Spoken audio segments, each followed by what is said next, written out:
Okay gamers, I decided to make a video for those of you who finished Baldur's Gate 3, maybe even several times, and craving to play something similar. There are, of course, obvious titles to recommend, but I'm not going to focus on them. There are plenty of videos for that already. My goal during this video is to make sure you haven't heard of at least one game I have mentioned. Moreover, I've spent insane amount of time already trying to finish this video, but it will require a ton more time. So I decided to split the video into parts. So this is part 1 of my recommendation list. The first game I'm going to show you today is called New Arcline. At the moment it's in early access, so keep that in mind. Yeah, that all sounds 100% legit. New Arc is an RPG with turn-based combat that does give off Baldur's Gate 3 vibes, but with its whole unique gimmick. The world of New Arc is in constant confrontation between technology and magic, so you can play as a mage casting spells, or as an engineer using guns and other weapons. Currently, when creating a character, you can choose one of these two classes, but then they divide into 3 more subclasses. As far as I understand, in early access your main character can only be a voodoo shaman or a diesel technologist. There are also potential members of your party who are also diesel technologist, a steam technologist, and a celestial mage, and that lets you try out different subclasses during the early access. But you can also find weapons and descriptions that belong to a Hellfire mage, to an occult mage, and to a Tesla technologist, so in the full game there will definitely be more subclasses. I played through the game twice to experience both technology and magic, and to me technology feels a lot more reliable, but magic is more versatile and frankly, well, fun. It's more fun. A very interesting thing about magic, by the way. Every now and again you can stumble upon rifts and get special cards from them. Those cards are separated into 3 categories and can be used in different combinations to create new spells. I found that very fun. The downside of the class is that the more you cast powerful spells, the more corrupted your character gets, and they can eventually become an abhorred mage, losing themselves. See, that's the thing about magic. It gives you the power to mess with reality. But if you can't handle it, you become something else. One of the abhorred. I don't think that's fully implemented in the game yet. I have reached 10 points of corruption and chose the first trait of corruption, but didn't feel any difference, so that might not be in the game yet, I'm not sure, don't quote me on that. New Arcline feels a bit more limited comparing to Baldur's Gate 3, meaning you can't simply attack anyone and there is no real repercussions for getting caught while trying to rob people. Very few character creation options. Your health restores automatically after the end of the fight, but you can't flee from the fight. So these are main, I guess, limitations / differences that I have noticed. But it's an indie game in early access, so obviously it's gonna be a bit simpler. Talking about what's similar to Baldur's Gate 3, your companions often judge your decisions. Even though so far I haven't seen any consequences of that, I guess they are gonna be in later chapters. Also on topic of companions, so far I really like them and their personalities. We got a drug-addicted but friendly criminal. Make expertly snorts up a dose of orphan. A brainwashed technologist, The world is a slightly brighter place with one less corrupted mage in it. and an overly excited dwarven mage. He's perfect. Like, so incredibly gorgeous. They feel vibrant and different, and sometimes they did make me chuckle, so that's a thumbs up from me. Let's get to rating and discuss some aspects of the game a bit more thoroughly. So, first point, graphics. From me it's 2 out of 2. Personally, I don't mind the graphics. Obviously they aren't as top-notch as Baldur's Gates, but they have their charm, do give off steampunkish vibes, and are nice to look at, even though a bit junky at times. So, Baldur's Gate's vibe check passed in my humble opinion. Story, it's also 2 points from me. It's really hard to judge the story at the moment since the game is in early access, but so far I really like it. I really don't want to spoil anything to you, in case you want to check the game out on your own, so I'll just mention general things and stuff that happened in the very beginning of the game. In the intro, we get to see a huge catastrophe that was allegedly caused by our character, but we can't be sure. Cities in ruins, stuff blowing up in the distance, and of course I didn't record the intro. To understand how this happened, we get to relive our main character's memories, so that's the game. Understanding how the catastrophe happened. Early access lets us wander around the dock area and the slums of the city and unravel many secrets and mysteries and of course make choices. The conclusion of this part would be you choosing a side, magic or technology, or refusing to choose a side, I guess. And from then on, it's a mystery how it's gonna affect the future chapters. So far it's very intriguing. But I'm gonna talk about magic versus technology thing further a bit later. Replayability. As I have mentioned, I played through the game 2 times, as a mage and as a technologist, spending around 9 hours each playthrough. And I was pleasantly surprised, because playthroughs did feel different, not only because the whole set of abilities, items and fashion was different, but because I got to visit locations that I have never seen during my first playthrough, and other locations became obviously unavailable to me due to me siding with another faction. I really like that, and I hope to see more of that. Also, I want to mention that during my technologist playthrough, I was a technologist siding with technology, and during my magic playthrough, I was a mage siding with mages. But there are some achievements in this game that require you to be a mage siding with technology, so I wonder, like, if they already kind of have implemented some, I guess, things that you can only do if you are siding with an opposite faction. I think that's very interesting if this is gonna be developed further in later chapters. Impact of decisions, 2 points out of 2. Most of the decisions have an impact on your companions, quest endings, or the world. Your companions might approve your decisions or be disappointed with you.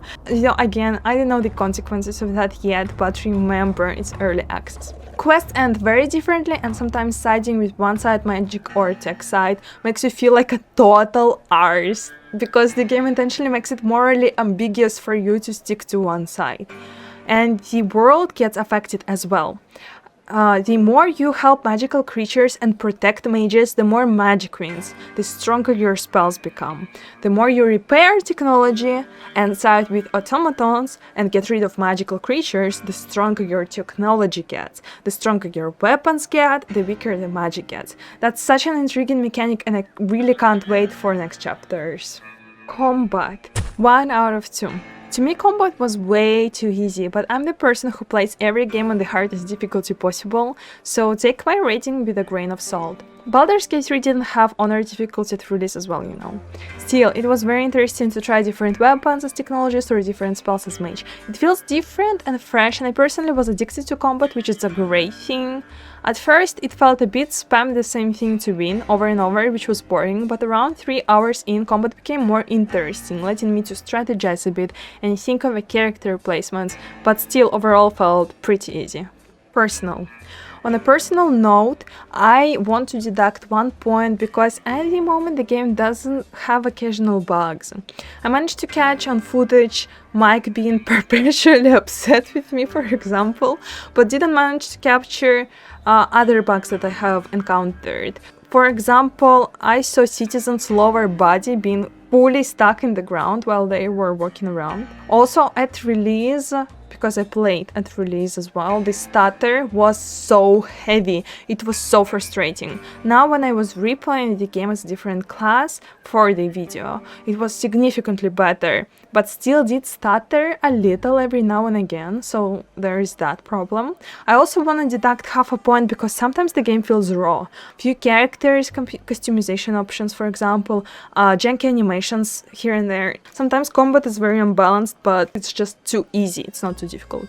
I can't deduct more than a point since it's in early access, so I can't be too judgy, but at the same time, it is a released portion of the content in early access that you might spend your money on, so like I have to mention that obviously. As for the quality of the writing, I personally like it, but I did also include some cinematics in this review, so you can decide for yourself whether you like it or not, because I'm pretty lenient with when it comes to writing in games, and it's also pretty easy to impress me, not gonna lie. To sum up, we got an overall rating of 8 letters out of 10 and full 5 Asterions out of 5 on Baldur's Gate vibe check scale. Sheesh! Second game we are going to discuss today is called For the King 2, and it's a bit different. This one is more for those who enjoyed Baldur's Gate 3's combat and challenge of, for example, honor difficulty and self-imposed challenges. For the King 2 is a pretty hard game. It's a very hard game, to be honest. When I played it, I chose the hardest difficulty right off the bat, as I usually do, and I got destroyed, completely crushed. So I started again, lowered the difficulty to medium, and failed again. That's why the footage you're seeing was recorded on the lowest difficulty settings, and that's a bit embarrassing to me. It definitely takes some time to get used to the game, to its million status effect icons, abilities, weapons, world map events. There is a lot going on, and that made it very challenging for me to get into the game at first. By the way, here I'm talking about For the King 2 because that's the one I played to completion. I also played For the King 1 once with a friend, and it didn't seem as convoluted. Also, some people argue that first part is better, but I'm gonna talk about that later. So what is this game about? In For the King 2 you have 5 quests to complete. Each takes about 4 hours total if you don't fail or don't have to start over. For each quest, you create a party of 4 adventurers and try to make it till the end. The story itself is scripted, and it's about going from point A to point B, defeating a group of foes, then going to the point C, defeating more foes, and then taking on the boss. But the gameplay is highly randomized. I'd say you have 3 main stages while playing the game. The first one is navigating the world. Each character has their own amount of steps they can take, that are also determined by their skill and luck. While going through the tiles, they can encounter random events or unravel the fog tiles to see dungeons, markets, cities, fights, events, etc. And sometimes they have to pass skill checks that lead to different outcomes. Sometimes you even get a pet, for example. Second major part of the gameplay is fighting. The combat is turn-based and is very challenging. The RNG is relentless, so you'd better prepare by looting a lot and optimizing your loadout. Only those characters who are close to where the combat takes place on the map can participate, so you can't spread them all over the map, or they're just gonna get picked by one. The third major part of the adventure are dungeons, which are sequences of different rooms that heroes have to pass. Normally there are combat rooms, skill check rooms, shop rooms, but the main difference is that you can't flee the dungeon, and you can flee a regular combat, at least attempt to. After you complete a story milestone, you get lore points that later, when you finish the chapter or fail the chapter, you can spend in the lore shop to get more characters, more initial loadout items, initial skins, and customization options. Now that you know what the game is about, let's get to rating. Graphics, 2 out of 2. If I would rate the game for the game, I like the graphics. Yeah, they are cartoonish, but they're fun and nice to look at.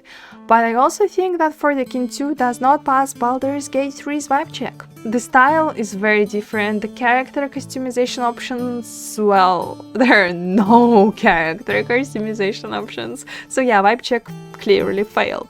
Story, 0.5 out of 2. I doubt anyone who played this game was really invested in the story. The whole plot is about the queen becoming evil, so you have to get to her and stop her. I still give the game half a point because each chapter feels different. Second one introduces vehicles, third one introduces ships. What you do in the fourth one affects your options in the fifth one. In my opinion, well, it's fun. It obviously doesn't pass the vibe check though. Combat. Combat is a huge smash though. RNGs might be even more unforgiving than in D&D, surprisingly so. but the basic idea is the same. Different characters have different stats, so make their strengths stronger if you can and optimize your party build to win.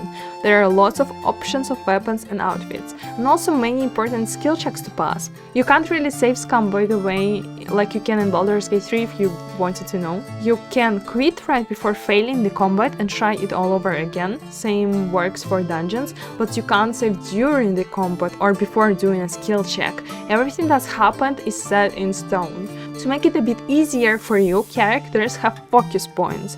You can spend your focus to make one roll of a skill check a success, a definite success, before you make a roll, to make sure that important events have higher chances to succeed. Combat is very fun, and I think if you liked Baldur's Gate 3's combat, and especially if you liked higher difficulty, then you're gonna like this game. Replayability, 1.5 points out of 2. As I have said before, the story is the same, so I deducted half a point for that, but the game is fun to replay because of the lore aspect of it. When I say lore, I mean lore points that you get and you can spend in the lore shop to get different items, different characters, etc. So each new replay, you have more options to choose from, more mercenaries, etc. to make it more fun. After 26 hours, I have finished 5 chapters once and haven't touched the circus part of the game, which is another dungeon as far as I understand, just a bit different. And looking through my achievements, I can say that there are definitely things to come back for. I haven't even met a kraken, and you can defeat him apparently. I haven't freed any mercenaries, and there are many unlockable characters here. Chapters also have challenges for you to complete, and last but not least, getting through it on higher difficulty level is a reason for another playthrough as well. If you like the combat, there are lots of reasons to get back and have more combat. I think vibe check is passed here. Impact of decisions. Your decisions are extremely impactful, but not in a story-wise sense. Hence, I deducted half a point. I'm talking about your strategic decisions. If in Baldur's Gate 3 you can really get through the game without putting much thought in your loadout and without really optimizing, here, each move you make can determine whether you win or lose. On higher difficulty levels, you also have much more limited time to do everything you want to do. As an example, I had a situation where I had to look for different people to save them from being executed. So I was swimming to the general area where they have to be and decided to get through the dungeon that was on my way. I cleared it and forgot the character that triggered the dungeon on that tile and swam away. Obviously, I realized that and had to get back for them, and at that point I realized that I'm running out of time. To save a person, I got to the island as fast as I can and started searching through the fog tiles, but just didn't have time anymore. That had consequences in the next chapter, which was a very neat thing, because this person couldn't help me anymore, and I count that as a vibe check pass. On a personal note, I want to add that there are gamers who prefer the first part over the second one. As I said, I played the first part only briefly some time ago, so I can't really add anything here, unfortunately. The most important points about the game is that RNG is ruthless and it's very challenging. Overall, we got a rating of 7.5 inconspicuous sheep out of 10 and 3 out of 5 Astarians on Baldur's Gate 3 vibe check scale. Let's talk about the third game, Valkyria Chronicles 4. I'm going to be talking about the fourth part because second and third aren't even on Steam, and first means so much to me, I'm going to dedicate a whole separate video to it. This game is simply freaking amazing. The story revolves around an alternate history of Europe where Federation is at war with the Empire. Getting those wind whispers again? Imperials incoming! All right, boys, it's go time!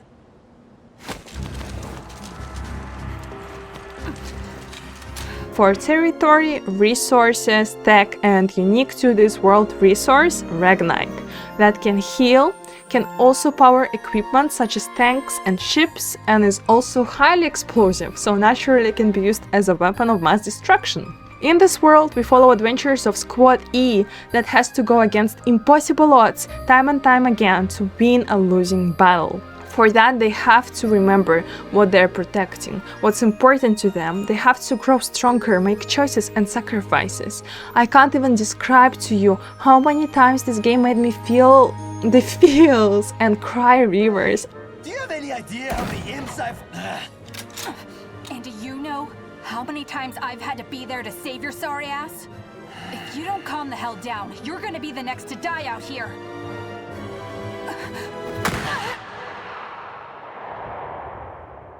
I was literally the last couple of sessions of me playing this game, I was non-stop crying for one reason or another.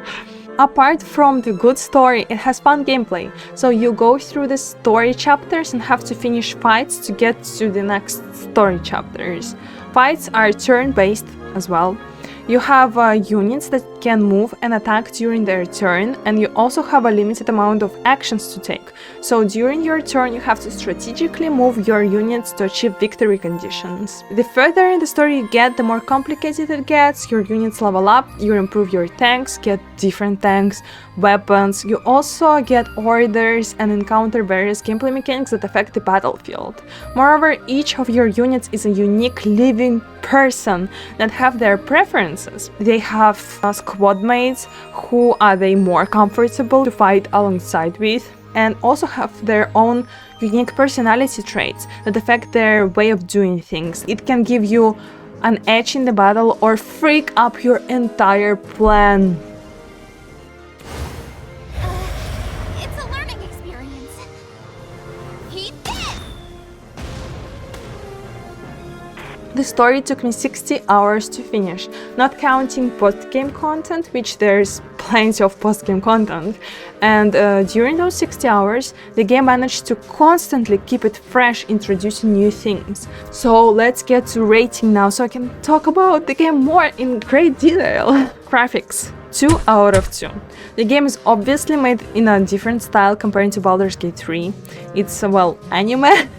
It went for also vintagey kind of look, but in my opinion it looks great, and for this game it works very well. I think that models are amazing, some look freaking stunning, and I definitely think that it's a smash on Baldur's Gate 3's vibe check scale. Story, 2 points out of 2.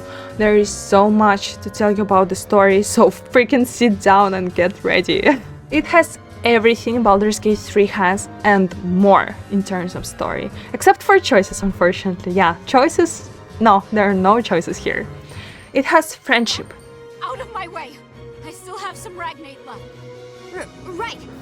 Rebecca, I'm not gonna lose you. It has love. It has drama. You seeing this? Isn't that...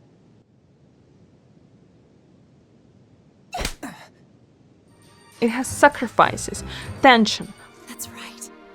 You swore you'd stay with me as long as I was on the battlefield. It has been my greatest honor to keep that promise. Crystal. Crystal! God.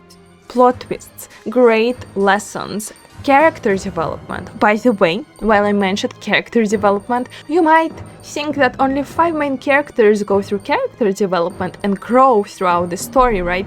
Funny. Funny you think so? All of them grow throughout the story. All units that you might have never freaking used. And that made me fall in love with the game. So while you play, the more you use a unit, the higher their rank becomes. And after, well, around 20 turns played with a unit, they reach rank corporal. That unlocks their squad story, featuring obviously them, and 2 other squad mates that they are close with. Before you get to squad stories, all units have some kind of personality traits that can destroy your run. Some more obnoxious, some less, but all of them have some bad qualities. Squad story changes that. They go through their own little adventure. It might be a little silly and dare say dragged a bit, or might be so powerful you'd never guess they are not even the main characters. There are a lot of stories, so I wanted to give you one example that I personally loved a lot. There is one character, Millennia, that has her husband MIA, which means missing in action, just in case you didn't know. She's really worried about him and has two supporting friends. Hannah, who had the worst husband ever and thus is very annoyed with men and being around them. And Rita, who is searching for a perfect partner. One day Milenia gets a message that her husband was found dead, which, well, ruins her completely, and she runs away crying, not noticing that she got surrounded by enemies. At that point, she basically accepts her fate and gives up. Maybe this was meant to be. I'll be with you soon, darling. But Hannah and Rita would never give up on her. Come on, Bryn. Let's go save Millie. But Save it for later, honey. If your husband were here, he'd tell you to live, wouldn't he? Okay, I got a hold of Claude. Help is on the way. The whole mission you got to go through is basically dedicated to get specifically Milenia to safety. After that, they talk it out and offer each other support, and each their personality trait forever changes to something positive. And this is a story of 3 characters that some players might never even use in their game once. Crazy. I've decided. I'm going to live, and I'm going to fight. I'll end this war, so no one else has to lose a loved one. That's what my husband would have wanted. I thought I had nothing left to live for, but I have you.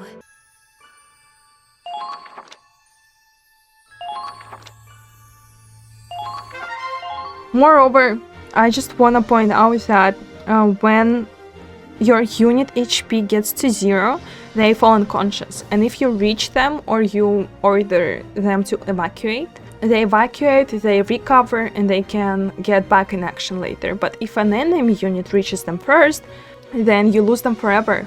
Then they are literally, that's it for them. You can't imagine how I was fighting for every unit who fell unconscious, because you just, well, they start to mean a lot to you. You don't want to lose them. Medic, hurry! You're safe now. Hang in there! But I also have to mention stuff that I didn't like, to be fair and as objective as possible, while, well, obviously this is all subjective, but I want to provide you a full honest review. There were things that I really disliked about the story, and these are mainly motivations of the 2 main villains. Their motivations were very weird and very stretched, and to me it just felt like you did that for, excuse me, what? But at the same time, when they were revealed, it was the end of the game, and it didn't matter to me that much because of the journey that the main and side characters went through. It did spoil a bit the ending, but not a lot. Oh, by the way, did I mention that this game is not only about the war? It has magic! How did I forget? It has magic, alright? No way there'd be a blizzard now. The wind is wrong. And this snow isn't natural, it's blue.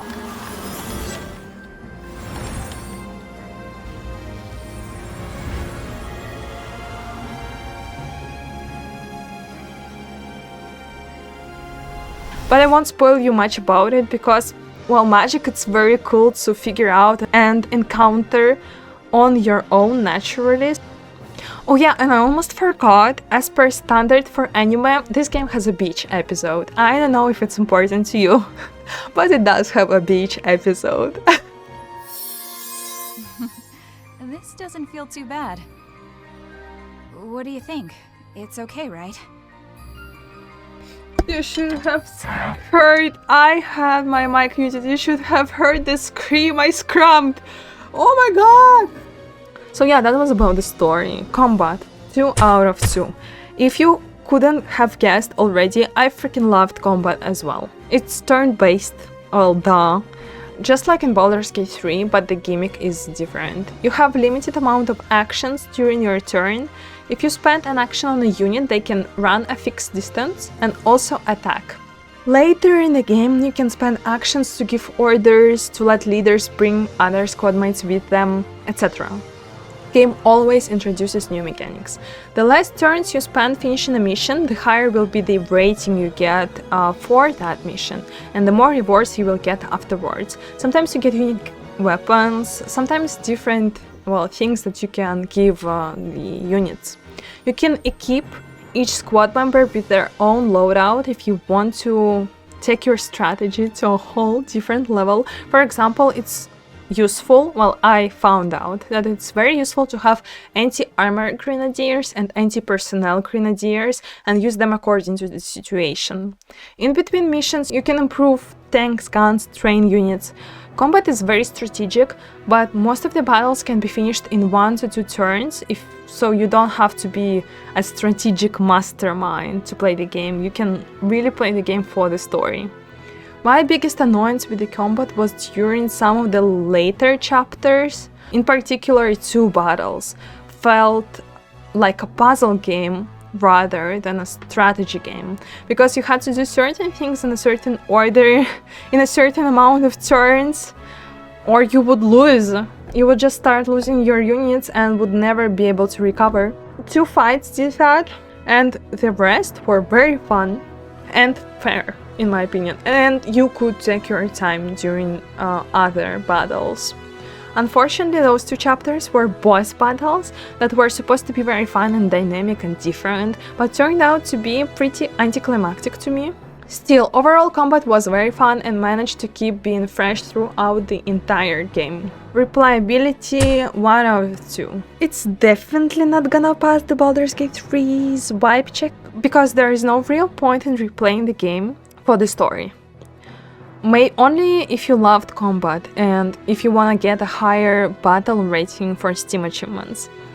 It's a linear game, as I have mentioned. Still, they did try very hard to make it interesting for you to keep playing after the end of the story and to replay certain things, because, well, after you finish the game, some of the skirmishes, which is basically non-story battles, just separate battles, get available on higher difficulty levels. If you finish them, you unlock new characters and new squad stories. Which, well, I love squad stories. I think you also unlock something if you get rank A for all the fights, but I'm not 100% sure, so yeah, I haven't done it yet at this point. You also get some characters unlocked that were never available for you to play during the story. Some are, let me say, I guarantee you will wish you could play as this character many times and will think that it would be so freaking cool to play as this character when you play the game. And at the end, you can freaking play as them, but only during a special story. So there are things to still do after you're done with the game and still things to replay. So yeah, it's not just you read the story and that's it. That's why I give it 1 point. And I definitely cannot imagine you replaying the game 2 or 3 times, as I can imagine people replaying Baldur's Gate 3. Impact of decisions, half a point. As I have mentioned, there are no decisions in this game, but I still want to give half a point to this game for hidden content, like those squad stories. It's not a decision in regular sense, but it still is a decision to use a unit to deal with their bad qualities. It's like it's a stretch, I guess, but I think it still deserves half a point. I don't know, you might disagree with me here. I don't know, it's subjective, but it's my freaking scale, that's why I give it half a point. On a personal note, I want to add 1 point to the rating just for how many times this game made me feel things and celebrate or mourn with the characters. It's, well, again, it's my rating, so here we go. 1 additional, very subjective point added to the game.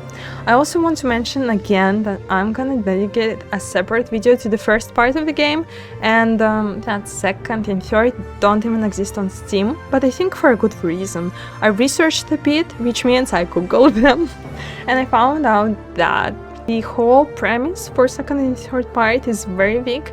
There's no real reveal or plot twist about magic, and overall I imagine that these games are weaker than the fourth and first part. Now, I obviously don't know since I never played them, but I think it's not worth seeking those parts out. Just play the fourth one, okay? Just play the fourth one, it's great. Stories are separate from each other, and that's why you don't really need the context of the previous stories. You won't lose anything by just starting with the fourth part straight away. That's why overall we get 8.5 Chimerias out of 10 and 3 Astarions out of 5 on Baldur's Gate 3's vibe check scale. Thank you so much for watching, gamers. This is, as I have already mentioned in the beginning, the first part of games that you have never heard of to play after you have done with Baldur's Gate 3 series. I plan to make 2 more videos, so if you're here for it, please support the video. Sharing with those who might find it useful means a lot if you do. Smooches, and go get your game in already!